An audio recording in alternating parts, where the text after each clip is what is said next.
Olá Brasil, olá a todos! Primeiramente é um prazer estar aqui com vocês novamente, a nossa terceira aula desse módulo, onde a gente vai falar, como eu já tinha dito antes, sobre toda a parte da anatomia, do sistema gastrointestinal, do sistema urinário e dos sistemas reprodutores masculino, hoje e na próxima aula do sistema reprodutor feminino. Depois dessas a gente vai entrar em métodos contraceptivos, vai entrar em algumas doenças relacionadas a esses três sistemas, o que também vai ser bem interessante, bem legal, onde a gente vai trazer bastante coisa da farmacologia também para vocês, tá bom? Então, pessoal, de antemão, eu já queria dizer para vocês que a gente não tem como falar sobre sistema reprodutor masculino, sistema reprodutor feminino, sem antes entender o que é o sistema reprodutor, o que é que significa, quais são as principais vantagens e desvantagens de cada um desses itens, tá bom? Então, ó, a nossa aula de hoje, como eu já havia falado para vocês, aula de sistema reprodutor masculino, tá? Ó, sistema reprodutor humano, o que acontece, pessoal? O sistema reprodutor humano, ele possui uma série de órgãos e estruturas que permitem a realização da reprodução sexuada. Não sei se vocês lembram, a gente tem a reprodução assexuada e a reprodução sexuada. Qual a diferença básica entre elas? Uma tem o sexo e a outra não, ok? Então, ó, reprodução sexuada é tipo de reprodução entre indivíduos da mesma espécie em que ocorre a troca ou mistura de material genético. Então, é lógico, na espécie humana, dois indivíduos da mesma espécie, né, um indivíduo masculino e um indivíduo feminino, eles vão compartilhar os seus gametas, para quê? Para que eles possam constituir um novo ser, uma nova estrutura celular a partir daí. É bem mecânico a gente falar disso, mas é bem interessante também, tá, pessoal? Então, ó, reprodução sexuada, a gente vai ter esse tipo de reprodução aí. Quais são as vantagens de uma reprodução sexuada, professor? Daí a gente vai ver, ó, pessoal, isso daqui é o que a literatura diz e eu vou fazer alguns complementos, tá? Fala aqui, a reprodução sexuada ela tem como vantagem promover o aumento da variabilidade genética, maravilha, né?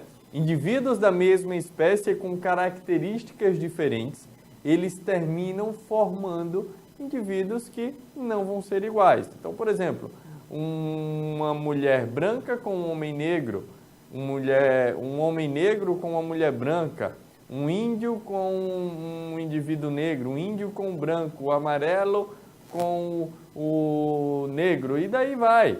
Tá? Então, cada espécie tem a sua característica, que ela pode ser por região, ela vai ser até mesmo dentro de uma única nação. A gente sabe que aqui no Brasil a gente tem um país gigantesco, né, onde cada região tem uma característica específica da espécie humana que está lá, e o pessoal adora quando termina indo para outros lugares e juntando, mas uma das principais vantagens é o aumento dessa variabilidade genética. Aumenta a chance de adaptação da espécie caso o ambiente sofra alterações. Pessoal, é natural, tá? Então, ó, eu vou falar para vocês, eu tinha uma amiga, eu tenho na verdade, que ela veio de outro país. O país que ela veio era muito frio, então todo o tempo era frio. Era engraçado que mesmo ela no Brasil, no verão, tá? Brasil, o maior calor do mundo, às vezes eu ia abraçar ela, ela estava com a pele gelada, morrendo de calor, mas a pele dela ainda estava gelada, já adulta, tudo. E eu dizia, nossa, a sua pele ainda está gelada.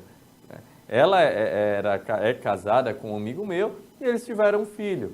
E é bem interessante as características do menino, que o menino ele tem um pouco das características da mãe, um pouco das características do pai, né? Só que o menino nasceu no Brasil, ele vive no Brasil e ele é muito mais adaptado do que a mãe para viver aqui. E quando eles viajam para o país da mãe, é mais difícil ele se adaptar. Porém, ele se adapta melhor do que o pai. Ou seja, essa mistura fez com que ele conseguisse sobreviver bem nessas duas localidades, tá? Justamente por conta dessa interação genética que teve. Isso tudo permite a evolução das espécies para uma nova forma, né? E é lógico, a gente vê ao longo da vida, ao longo do desenvolvimento, principalmente humano, a espécie ela foi ficando cada vez mais favorecida, ok? Então, existem doenças que são hereditárias, que são genéticas, que terminam passando de geração para geração? existe sim, tá? Mas até mesmo essas doenças faz com que cada vez mais as pessoas queiram buscar a cura, né? E faz com que a gente consiga realmente resolver algum desses problemas. E daí eu pergunto para vocês, qual a desvantagem da reprodução sexuada? Professor, pessoal, isso aqui é o que diz o livro. O livro diz que desvantagem é porque tem um alto consumo de energia. Formação dos gametas. Diz que uma das desvantagens é porque precisa de uma cópula, ou seja, precisa do ato sexual. Muita gente vai dizer que não, isso não é desvantagem. E a competição por um parceiro sexual, porque realmente a gente precisa que dois indivíduos tenham, tá? Às vezes a gente dando aula, eu recebo até algumas mensagens, professor, nem adianta cobrar isso, por quê? Formação dos gametas, tudo bem, os gametas vão ser formados, não é uma desvantagem, é interessante. A cópula, o ato sexual, tem muita gente, né? A maioria das pessoas, elas têm prazer nisso, elas gostam disso. Então não é, há um alto consumo de energia, Alguns preguiçosos talvez não quisessem, mas o ato sexual é relativo. A competição pelo parceiro sexual, beleza, pessoal. Quando a gente fala da espécie humana, tá, tudo bem, pode até parecer não como uma desvantagem, mas nas outras espécies, é lógico que vai ser uma desvantagem. Isso tudo aqui, quando a gente fala, eu não estou falando só dos humanos. Então, quando ele fala de reprodução sexuada ou assexuada, ele fala do geral. Tanto que, depois eu até acrescentei aqui, as doenças sexualmente transmissíveis. Essas, para mim, são uma das principais desvantagens da reprodução sexuada. O indivíduo, para reproduzir, ele não pode utilizar os métodos contraceptivos. Concordam comigo?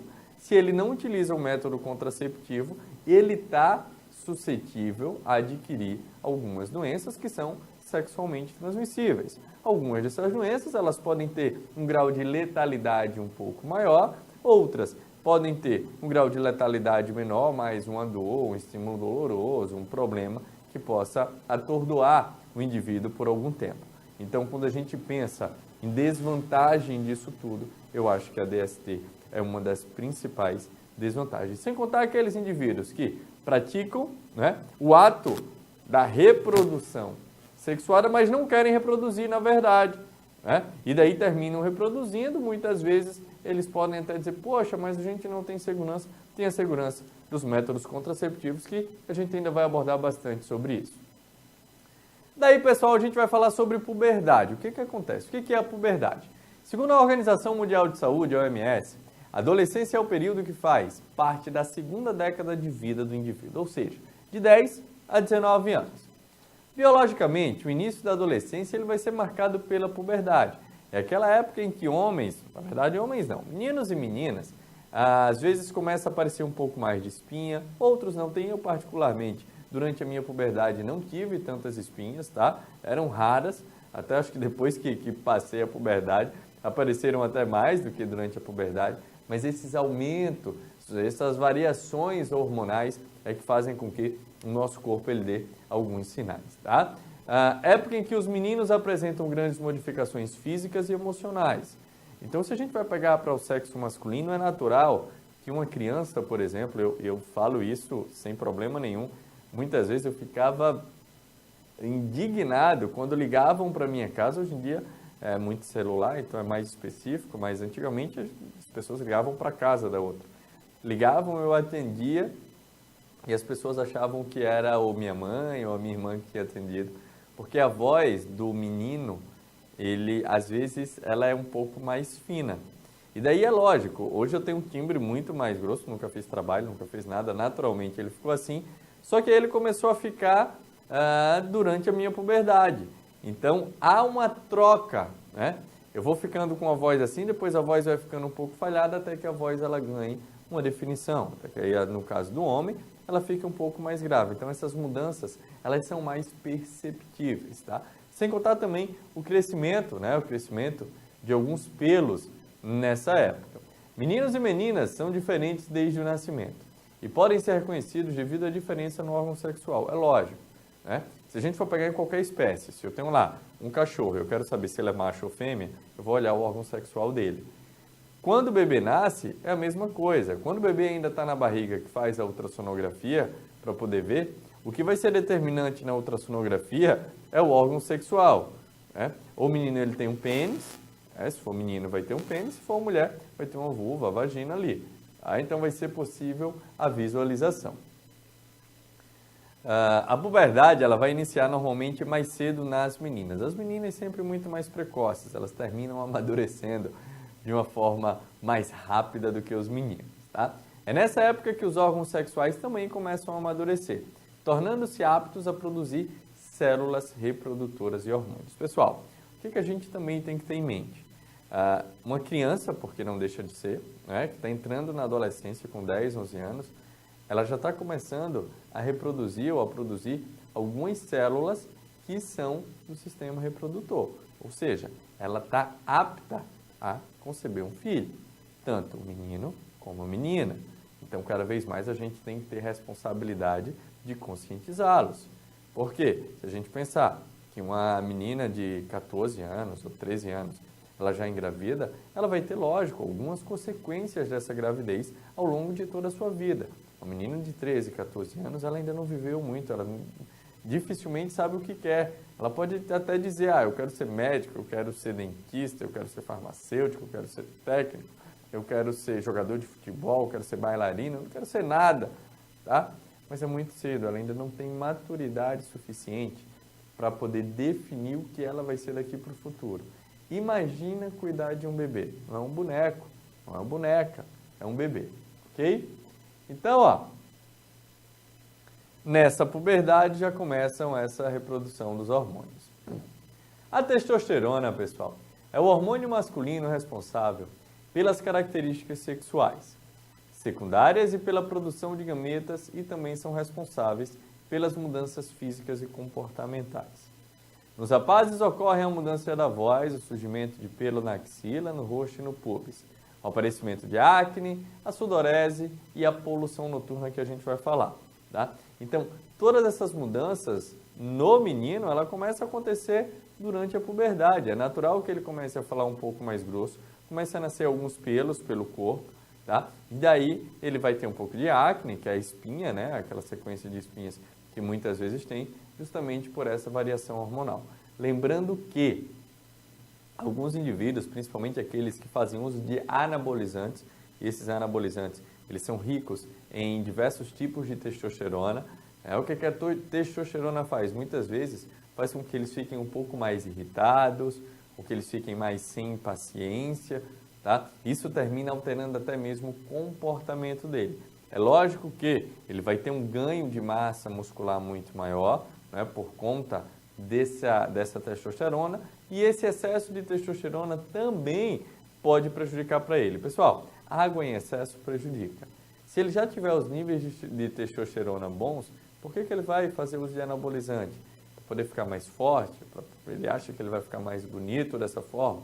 Nem sempre esse conceito de beleza é a melhor forma para ser olhado, ok?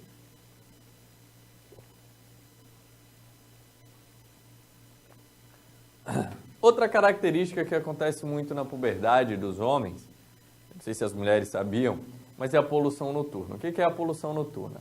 O fenômeno de ejaculação involuntária, tá? Não é estimulada, ela é involuntária. Ocorre durante o sono nos adolescentes do sexo masculino. Dessa forma, o sêmen que contém os espermatozoides é eliminado espontaneamente. A poluição costuma ser acompanhada de sonho, em que representem situações sexuais. É uma situação normal que ocorre na puberdade. Então, pessoal, é natural num adolescente que não tenha uma vida sexualmente ativa e constante, que ele passe a imaginar muito isso. E é lógico, como a imaginação é fértil, ele passa o dia inteiro pensando nisso. Quando ele vai dormir, ele também pensa. E aí pode ser que esse alto grau de excitabilidade, a depender do sonho que ele está tendo ali, ele tenha uma ejaculação noturna involuntária. Por que involuntária? Porque não é ele quem está controlando, ele está sonhando aquilo e realmente o organismo dele respondeu e terminou tendo essa ejaculação, ok? Então a poluição noturna, ela pode acontecer. Ok, pessoal, iniciar agora aqui um pouquinho essa parte do sistema reprodutor masculino, tá? Primeiramente, a função. Qual é a função, professor, do sistema reprodutor masculino? Formação de espermatozoide, produção de hormônios sexuais masculinos, é lógico, e liberação de gametas masculinos no aparelho reprodutor feminino. Maravilha. Sistema reprodutor. Se a gente for ao pé da letra, qual a principal função do sistema reprodutor? Reproduzir. Então, ele vai colocar toda a genética dele em uma outra pessoa, tá? Junto com a genética da mãe. Então, beleza. O sistema reprodutor, se eu tivesse que fechar o olho valendo 10 milhões, qual a principal função dele? Reproduzir. Para reproduzir o homem, o que é que ele precisa? Ele precisa produzir espermatozoide, certo? Vocês vão ver. O espermatozoide que fecunda lá o óvulo da mulher. A mulher precisa produzir o óvulo, o homem precisa produzir o espermatozoide. Maravilha. É só produzir? Estou aqui, estou produzindo espermatozoide. Não. Eu tenho que produzir o espermatozoide e levar ele de encontro ao óvulo, tá? Então, o objetivo, formação do espermatozoide e liberação desses gametas, desses espermatozoides, dentro do aparelho reprodutor feminino, para que lá eles se unam e formem um novo ser, ok? Produção de hormônios sexuais masculinos, para que a gente possa tornar isso tudo possível. Então, ó, eu separei aqui alguns itens, a gente vai falar também especificamente de cada um deles. Bolsa escrotal, testículo, epidídimo, canal deferente e vesícula seminal. Já tem mais, tá? Então, ó, só para demonstrar aqui uma imagem que a gente tinha colocado ali logo no começo. Vou fechar aqui. Eu vou trazer essa imagem umas 550 vezes. Na verdade, eu acho que eu vou deixar a tela aqui, no cantinho, só para eu puxar ela para vocês. Então, aqui a gente tem o aparelho reprodutor masculino. Note que ele não é essas coisas todas, não é grande. Ele é bem complexo, mas é bem interessante da gente aprender. Então, aqui, por exemplo, eu tenho o pênis, a gente tem a região do testículo, onde vai ter o escroto, a gente vai ter a próstata, tá? A vesícula seminal. A gente vai ter aqui diversas situações. Aqui em cima a bexiga, que a gente já viu, né? Que está no sistema urinário, não está no sistema reprodutor. Canal deferente, a uretra, o epidídimo, as glândulas bulbo-uretrais, isso tudo a gente vai ver agora. Como eu falei para vocês, deixa eu minimizar ele, pode ser que eu precise. Vou deixar você aqui em cima, tá da minha cabeça, por favor. Ainda bem que está virado ali para o outro lado, para ninguém ficar tirando foto e zoando o professor, né? Não dá certo isso, fazendo meme, Deus me livre. Então daí, pessoal, a gente vem aqui, ó. Vamos falar primeiro da bolsa escrotal. Além disso, a gente tem próstata, glândula bulbo-uretral e a uretra. Bolsa escrotal. A bolsa escrotal ou escroto, ele armazena e protege os testículos, que são as gônadas masculinas, né, que vão produzir os gametas. Possui um músculo. Aquele escroto possui um músculo? Possui. Que controla a temperatura dos testículos. Por que que ele controla? Pessoal, tem que estar numa temperatura ideal para a produção desses espermatozoides. Se ele estiver mais aquecido ou se ele estiver muito frio, pode ser que esses espermatozoides eles não sejam produzidos em qualidade, tá? Então, ó, temperatura, a bolsa ela pode distender um pouco, diminuindo sim, assim a temperatura interna. Então, ela distende para poder diminuir. Ah, precisa aquecer? Então, ela vai lá, contrai e aumenta a temperatura interna. Tá frio, tá? Tá frio fora. Eu preciso que ele esteja um pouquinho aquecido. Então, vai contrair toda a musculatura do escroto. Vocês podem ver, os homens, né? Podem prestar atenção, as mulheres também, se tiverem algum companheiro, podem olhar lá. No frio, ele vai encolher, de modo que vai permitir que a temperatura ela seja aumentada naquela região um pouquinho mais interna, tá? O controle da temperatura dos testículos ele vai ser bastante importante, principalmente para espermatogênese, ok? Então, ó, testículos, que são as gônadas masculinas. A gente tem, em média, a gente homens, né, um par, ok? Tem dois. Produzem os gametas masculinos, os espermatozoides, produzem o hormônio sexual masculino, a testosterona. Pessoal, o testículo, tem gente que nasce com um, tem gente que nasce com um e o outro elitado, que é chamado de ectópico, na região da parede abdominal, a maioria das vezes, e daí o indivíduo passa por uma cirurgia, ele vai e desce, vai lá para o escroto, para o epidídimo, para a região dele, tá certo? Então, isso tudo normalmente tem. Deixa eu mostrar aqui para vocês algumas imagens. Aqui. A imagem do escroto, já vou colocar aqui a imagem dos testículos também. Aqui os testículos. E aqui só o escroto para que vocês vejam. Primeiro, deixa eu diminuir aqui o testículo, senão eu não vou conseguir selecionar o escroto. E a gente começou falando do tadinho do escroto. Então vamos falar logo dele. Primeiro, ó, o escroto ele vai ser essa região aqui, essa pele que vocês estão vendo. Essa pele que está recobrindo tudo. Tá? E aqui no meio a gente consegue observar o que? O testículo. Então, o escroto é essa pele, tá? Essa bolsa que está aqui, que deixa esses dois testículos repousarem, ou algumas vezes um. Professor, o indivíduo que tem só um testículo, ele ejacula? Ele ejacula. Ele produz espermatozoide? A menos que ele não tenha outras patologias, ele produz. É possível produzir? É possível sim. Certo? Vou tirar aqui o escroto. Nossa, não acredito que eu tirei o outro. Exatamente. Tirei o outro. Deixa eu tirar agora o escroto aqui. Descartei. Voltar aqui com esses testículos. Aqui a gente tem os testículos, pessoal.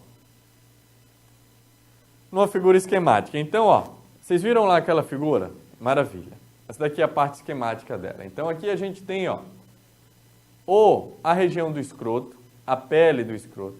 Aí eu tenho aqui uma túnica albugínea no testículo, é uma camada que vai revestir todo esse testículo. A gente tem uma musculatura aqui na região, ó, aqui está o pênis, tá? O pênis teoricamente para cima, aqui é a base dele, onde a gente vê alguns músculos, mas a gente tem a musculatura também relacionada ao testículo, ok? Então a gente tem todos essas estruturas, que são estruturas de vital importância para o indivíduo.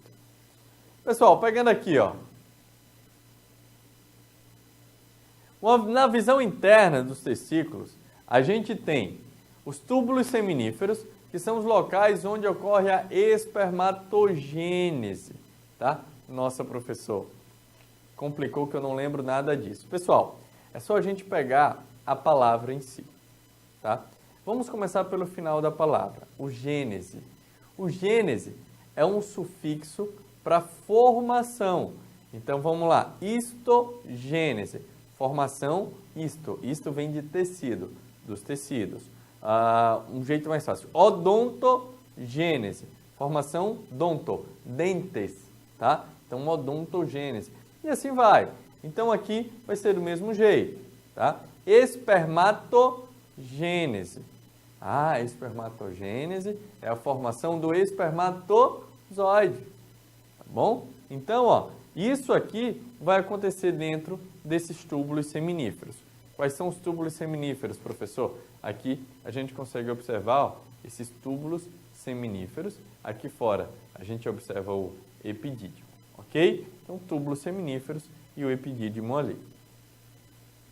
O epidídimo é o local de amadurecimento e armazenamento dos espermatozoides. Então, os túbulos seminíferos, eles vão produzir o espermatozoide. Vou mostrar aqui para vocês. Tá? Um aumento grande. Fica até mais fácil. A gente consegue observar aqui, ó, os túbulos seminíferos. E aqui a formação de todos os espermatozoides. Onde esses espermatozoides eles vão ficar armazenados e sendo maturados vai ser lá no epidídimo do indivíduo. Eu também trouxe aqui uma imagem que eu acho bem bonita, desses túbulos seminíferos também, tá? Bem legal, né? Então aqui mostrando a quantidade dos túbulos seminíferos, os espermatozoides também formados aí na região. Ok, pessoal?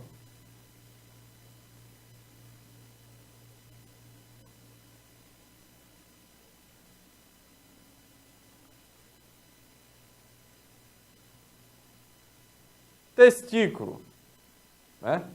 Epidídimo, os túbulos seminíferos. Quando a gente dá um zoom aqui nos túbulos seminíferos, a gente vai ter diversas células participando de todo esse processo. Além dessa região, quase não sai a voz, só tomar água, tá, pessoal?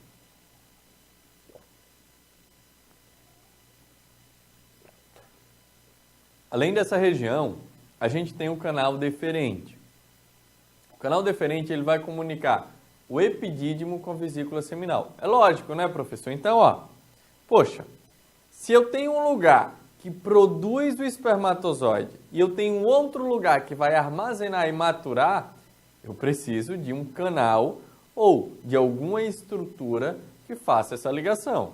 Para que o espermatozoide ele seja criado, ele saia e rapidamente ele vá para a região onde ele vai ser armazenado e maturado, ok? Então, essa região vai ser o canal deferente, que vai comunicar a vesícula seminal, onde ele é produzido, com o epidídimo, onde ele é armazenado e maturado.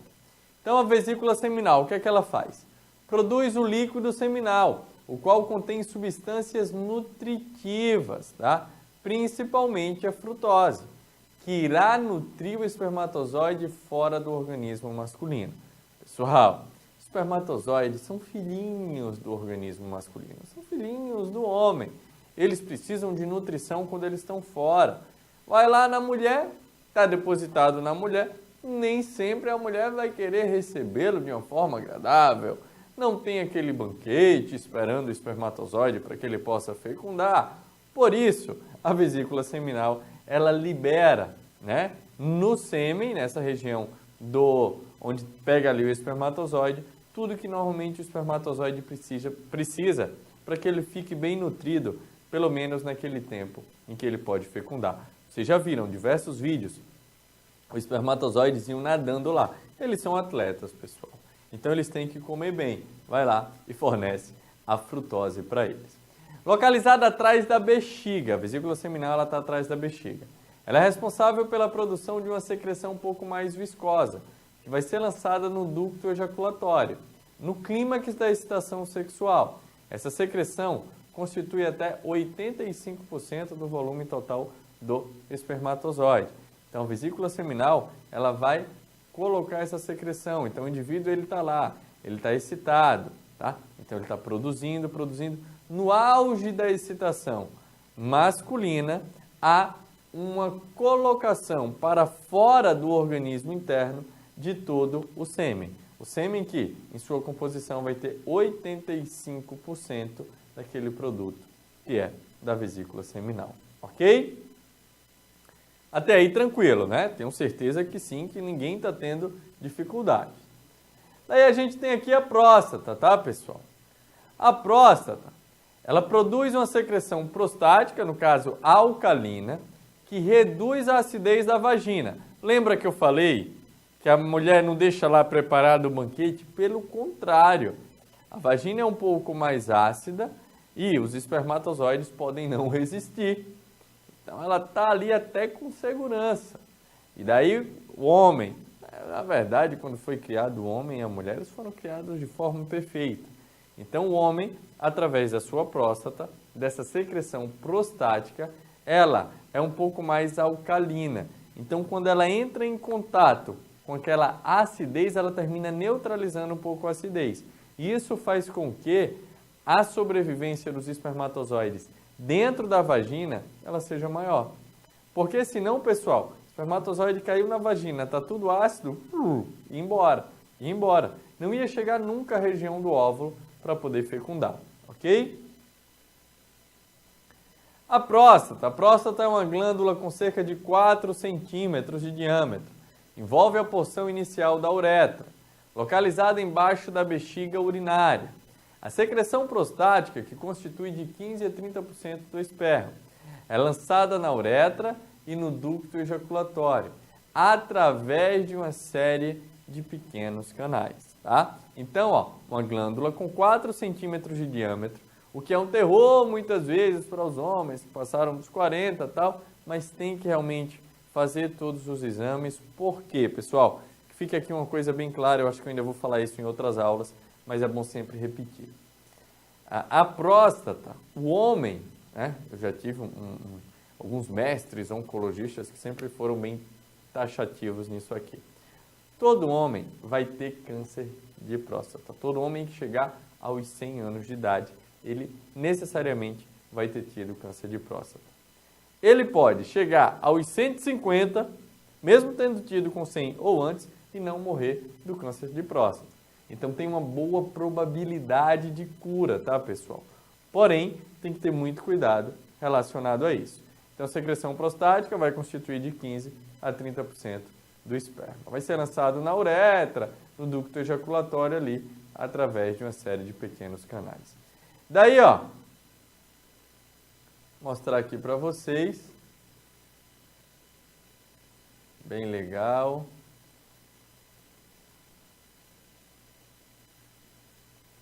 O canal deferente, né? O canal deferente, o que é que ele faz? Ele vai levar das vesículas seminais até a região do epidídimo. Aqui a gente já está vendo o testículo, tá? Então, ele vai fazer isso tudo. Deletar isso aqui. Abrir a nossa próxima imagem. Aqui eu acho bem legal, pessoal. A glândula, aqui, ó.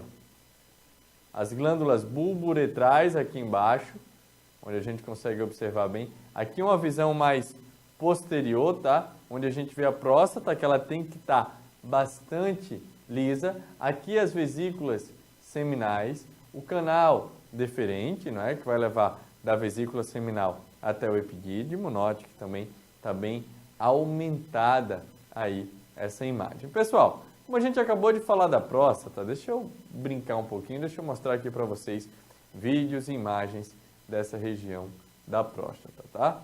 Então aqui, uma imagem da região da próstata com o indivíduo de perfil, tá? Onde a gente consegue observar aqui, ó, o pênis. Aqui tem a região onde tem o testículo, né? Canal deferente, epidídimo. Aqui atrás eu vejo a próstata, que está perto da bexiga, tá?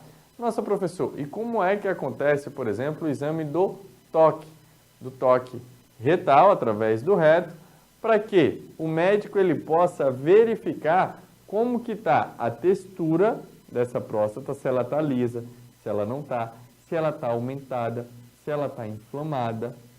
A professor, é uma situação que provavelmente deve doer. Realmente, até pela minha idade, eu ainda não precisei passar, eu não tenho ideia, tá, de que se estiver inflamada vai doer, né? A gente sabe pela literatura, mas eu não tenho ideia, se não tiver, qual a diferença de dor entre estar inflamado e aquele indivíduo que sente dor, mesmo sem ela estar inflamada, tá? Isso daí o médico, ele vai saber dizer direitinho para vocês. Daí, ó, como é que acontece esse toque? Normalmente com a luva. Na região do reto, ele coloca o dedo nessa região aqui, a do reto, e ele sente aqui a parede da próstata. Ele pressiona esse dedo em direção à próstata para poder sentir. Note que o outro aqui, ó, também está, é porque eu teria que botar assim, com essa mão. Ele também está aqui apoiando para que ele possa fazer esse movimento, apertando e sentindo toda essa extensão. É lógico, pessoal, que hoje a gente tem diversos métodos que podem diagnosticar qualquer tipo de lesão ou doença relacionada à próstata, sendo uma doença maligna ou não.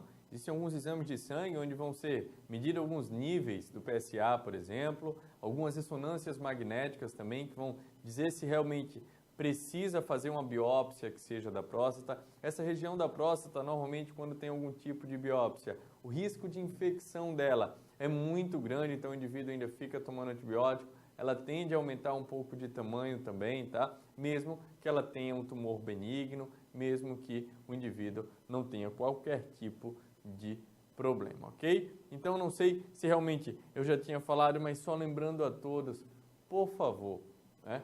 Tenham muito cuidado todos os homens, eles sempre vão ter algum tipo de câncer de próstata, aqueles que realmente chegarem lá nos 100 anos. Eu espero que todos vocês cheguem nos 100 anos, então não negligenciem todo o método preventivo, tudo que normalmente a gente pode fazer para poder se prevenir, tá certo? Então, sem negligência quanto a isso. Vamos voltar aqui, tá? Só tirar essa imagem, bye bye. Vamos voltar aqui para a nossa aula para a gente continuar falando. Agora vamos falar um pouquinho mais da glândula bulbo-uretral, que eu já demonstrei para vocês que tem aqueles 2 pontinhos lá naquela imagem cortada que fica ali embaixo da próstata, né? Então, ó, ela produz uma secreção que lubrifica o canal da uretra e facilita a motilidade dos espermatozoides. Estruturas localizadas embaixo da próstata, desembocando na uretra. Essas glândulas produzem um líquido que contribui para a limpeza do canal da uretra antes da passagem do esperma. Vocês lembram que lá na aula passada eu falei para vocês que a uretra no homem é o canal de passagem tanto da urina como também do sêmen, tá? Imagina, o homem ele urina o dia todo, ele não vai ejacular o dia todo, pode até ejacular, tá? Não tem problema nenhum, mas teoricamente ele urina o dia todo. Na hora que ele vai ejacular, para que não vá nenhum resquício daquela urina, que são as excretas que normalmente nosso organismo não quer, as glândulas bulbo-uretrais, elas terminam secretando um líquido. Esse líquido ele lubrifica para que não seja machucada a região da próstata, tá? Não vai ser machucada e termina a próstata, desculpa, da uretra, tá? E termina limpando essas paredes da uretra para que quando o sêmen venha, que ele seja depositado lá no corpo da mulher, ele realmente seja depositado de forma limpa, para que haja a fecundação da forma correta. Agora deixa eu mostrar para vocês essas glândulas bulbo-uretrais. Eu disse que eu iria precisar bastante dessa imagem, está na hora de você voltar aqui para nós. Opa, aumentei demais. Deixa eu demonstrar essas glândulas para vocês. Então, ó, as glândulas elas estão aqui embaixo, tá? A próstata branca aqui em cima, as glândulas aqui embaixo. E se vocês prestarem atenção, vou até dar um zoom um pouco maior, tá? Se vocês prestarem atenção aqui, notem que essa glândula ela está desembocando aqui. Que estrutura é essa? A uretra. Ó, vamos seguir o caminho da uretra, ela vem aqui nessa região, opa, sair da frente, vem aqui na região do pênis, onde vai sair. Agora vamos seguir de volta esse caminho da uretra. Que tal a gente seguir esse caminho da uretra eu escrevendo? Vou habilitar a caneta aqui, eu acho que a rosa... Já rosa, né? A cor rosa talvez fique interessante aqui para demonstrar para vocês. Então, ó, a gente vai seguindo aqui em rosa o caminho da uretra, uretra, uretra.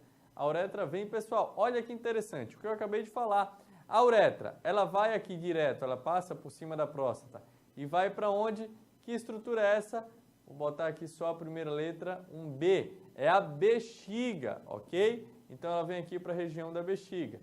E aqui a gente consegue... para o outro lado, a vesícula seminal, onde vai produzir aquele sêmen. Então, passou aqui a uretra prostática, e daí ela vem aqui nos corpos esponjosos do pênis, onde a gente vai ver já já essa estrutura também. Então, pessoal, muito tranquilo, eu tenho certeza que todo mundo já aprendeu. Note que ela forma aqui um Y, né? Ela pode vir ou da região da bexiga, ou ela pode vir lá da região das vesículas seminais.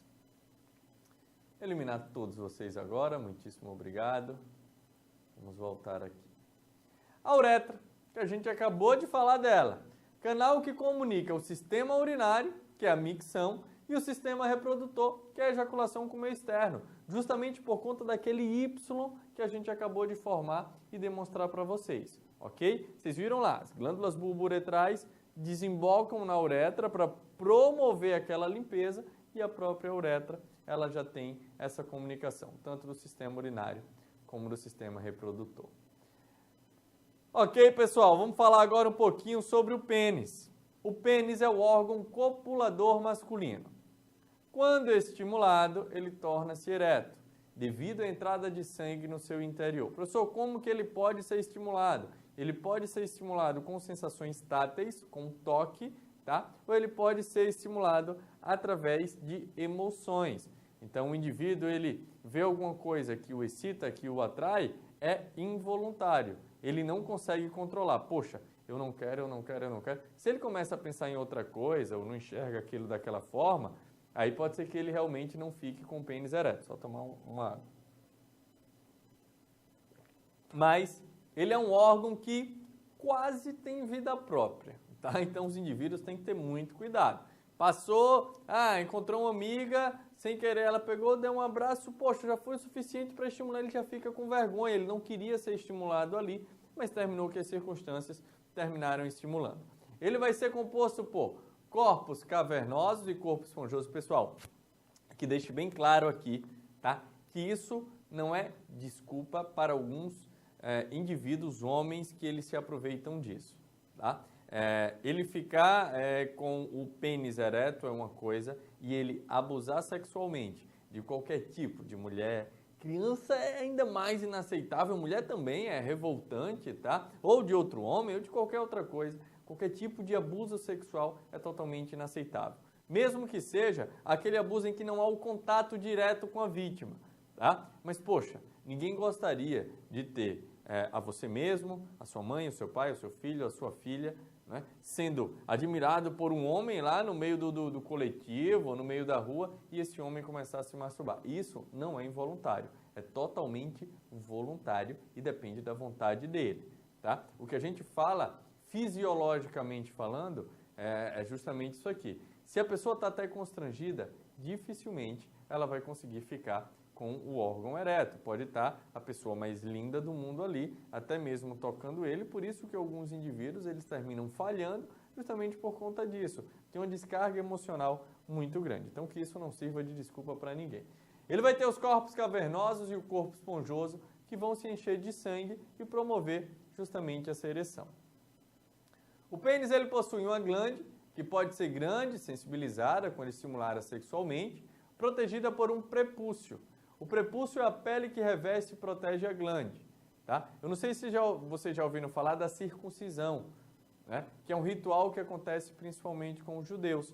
Os judeus vão lá nessa circuncisão, eles cortam esse prepúcio, expondo as glandes das crianças do sexo masculino que nascem judias, ok? Deixa eu ver aqui. Imagens, pessoal. Vamos mostrar o pênis para vocês. Então, o pênis vocês já viram lá naquela parte. Eu tenho um outro tipo aqui da estrutura do pênis, tá? Uma outra imagem. Note, deixa eu tirar esses slides, fica até mais fácil para vocês verem.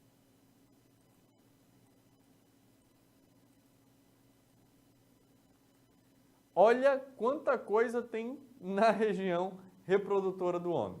Então aqui, ó, a gente tem o ânus com todas as suas musculaturas e aqui as outras musculaturas. A gente tem os corpos esponjosos, o corpo cavernoso, os músculos isquiocavernosos que também fazem toda essa movimentação. Tem o colo da glande, a coroa da glande, a glande aqui em cima do pênis, o frênulozinho, tá? Daquele prepúcio que normalmente ele vai até cobrir, ok? Então, isso tudo a gente tem na região peniana dos homens. Vamos ver aqui. Só fechar essa parte. Estrutura do pênis, mostrando aqui, ó, corpo cavernoso, dos dois lados aqui, não é? Corpo esponjoso. Espermatogênese, pessoal. A gente já está pertinho de finalizar a nossa aula. O que é espermatogênese? É o processo pelo qual se formam os gametas masculinos. Tá? Então, não se preocupem, não é aula de biologia, a gente não vai passar aqui 3 dias falando. Eu poderia ter uma aula completa só para falar do que acontece e como é a espermatogênese. Processo pelo qual se formam os gametas masculinos, que são os espermatozoides, a partir das células germinativas primordiais, as espermatogônias, ok? Então, ó, de uma forma bem rápida, eu tenho até esse esquema aqui, deixa eu fechar, dá para eu explicar para vocês de uma forma muito tranquila.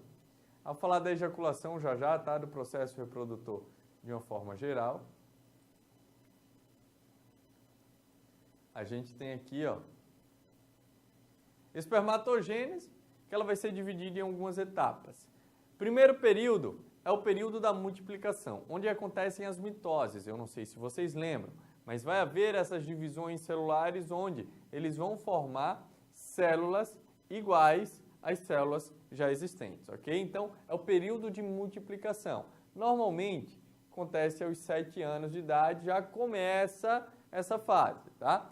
E daí, ó, o período de crescimento, aqui já é na fase de puberdade, sob o estímulo da testosterona. Os níveis de testosterona no homem vão aumentando, tanto que a voz dele já começa a mudar também, tá? E daí começa a formação dos primeiros espermatócitos, os espermatócitos primários, tá? Aqui dessa forma.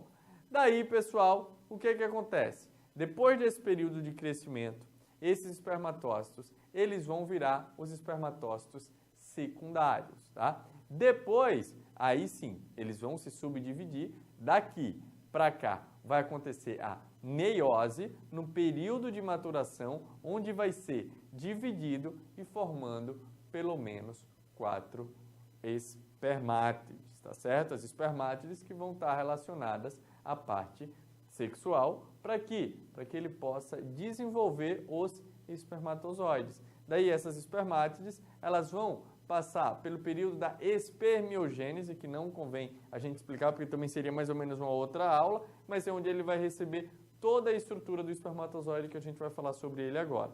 Então há uma diferenciação. É uma célula que ela vai começar a se especializar. E ela vai se especializar em quê? Na reprodução, tá? Então, para que ela possa reproduzir, ela vai ser um espermatozoide, ok? Eliminar isso aqui.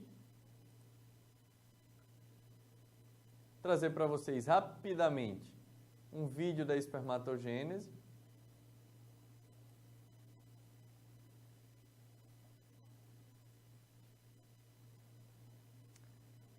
Rapidinho, vamos lá. Bora, vídeo! Anda! Perfeito. Espermatogênese, ó. O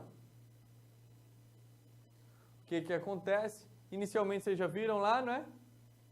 Aquelas primeiras fases de mitose. A gente está entrando dentro dos túbulos seminíferos, lá onde a gente viu que há realmente essa produção do espermatozoide. Note, ó, quantas células a gente está vendo aí. Primeiro, acontecem as mitoses para que haja essa multiplicação das células, né? Os espermatócitos primários, eles vão ser formados aí. Depois desses espermatócitos primários, o que é que eles fazem? Eles vão se dividir, né? Quando eles se dividem, também por uma mitose, eles vão formar os espermatócitos secundários. Esses espermatócitos secundários, eles passam por um período de crescimento. Depois desse período de crescimento, eles vão formar o quê? As espermátides. As espermátides que vão, sim, começar a dar origem aos espermatozoides. Então, elas começam aqui, note, que ela já vai mudando o formato, né? E daí elas recebem o quê? Ó, o acrossomo junto com a sua cauda. E daí já começa a ter uma cara a mais de espermatozoide e através dessa espermiogênese eles vão ser o espermatozoide, através da ajuda das células de Sertoli, que vão terminar estimulando, mas não precisam se preocupar com isso agora. Ok, pessoal? Tranquilo até aí? Espermatozoide. O que é a estrutura do espermatozoide? O espermatozoide, como vocês acabaram de ver, eles vão ter uma cabeça, onde vão ter as enzimas que permitem perfurar o óvulo, para que ele seja fecundado. Uma peça intermediária, onde tem as mitocôndrias, que vão fornecer energia para que ele possa chegar até o seu alvo, o seu destino. A cauda, que através dos flagelos vão impulsionar o espermatozoide para que ele percorra o caminho que ele precisa percorrer, tá certo? Isso tudo vão ser as estruturas do espermatozoide. Então aqui muito simples, a gente tem a cauda nessa região toda, aqui na frente as mitocôndrias, que vai ajudar bastante na respiração, e a cabeça, que vai permitir com que ele penetre lá na região do óvulo. Ok? Estou mostrando aqui de uma forma um pouco mais complexa esse espermatozoide, onde a gente tem a cabeça, a peça intermediária e a cauda, e cada um com as suas estruturas. A peça intermediária com a mitocôndria, o filamento axial, o centríolo proximal. Já a cabeça com o acrossomo aqui na frente e o núcleo com o nucleolo logo aqui embaixo. Ok até aí? Ejaculação, para a gente finalizar, ejaculação é o processo de eliminação do espermatozoide, através da uretra. Os espermatozoides vão dos testículos e dos epidídimos, onde eles estavam armazenados, lembra? Vesícula seminal, armazena e matura no epidídimo, para que depois ele seja ejaculado, até o começo da uretra. Na ejaculação propriamente dita, o esperma é impelido até a extremidade da uretra e eliminado. A expulsão do esperma ele vai se dar por contrações espasmódicas dos músculos que envolvem o corpo esponjoso. Então, o músculo ele vai contraindo até que haja. O volume de esperma eliminado em cada ejaculação é de aproximadamente 5 ml. Isso faz com que ele contenha pelo menos 350 milhões de espermatozoides. Pessoal, esse volume de ejaculação vai variar muito de pessoa para pessoa. Tem gente que vai ejacular 1 ml, tem gente que ejacula menos de 1, tem gente que vai ejacular muito mais do que 5 ml. Então vai depender de alguns fatores aí, tá? Vou mostrar aqui o vídeo para vocês, ó. Túbulo seminífero, lembra que eu falei? Onde ele vai ser criado, depois armazenado e maturado no epidídimo, depois canal deferente, onde também vai armazenar, daí vem para o canal ejaculatório, a próstata vai começar a mandar, né, todos os seus fluidos, a vesícula seminal também, uretra, e daí ele vai ser ejaculado, ok? As secreções das vesículas seminais daqui e da próstata, elas vão ser ricas em frutose, lembra? Para poder nutrir o nosso espermatozoide, prostaglandinas e uma secreção alcalina para que neutralize a acidez da vagina. Agora o nosso último vídeo, onde ele relembra um pouco de toda essa parte da anatomia e a gente vai falar também um pouquinho da ejaculação. Os métodos contraceptivos, vocês vão ter uma aula só deles, tá? Não precisam se preocupar. Eu coloquei aí depois no material complementar de vocês alguns, só para complementar mesmo. Então, ó, túbulo seminífero, testículo e epidídimo. A uretra aqui no meio do pênis, né? O pênis, de uma forma maior, com um corpo esponjoso. A próstata aqui, a glândula bulbo-uretral logo abaixo da próstata, a vesícula seminal e os túbulos seminíferos. Daí, ó, a gente tem um lóbulo e os túbulos seminíferos. Os túbulos seminíferos, o que é que eles vão fazer? Produzir esse espermatozoide.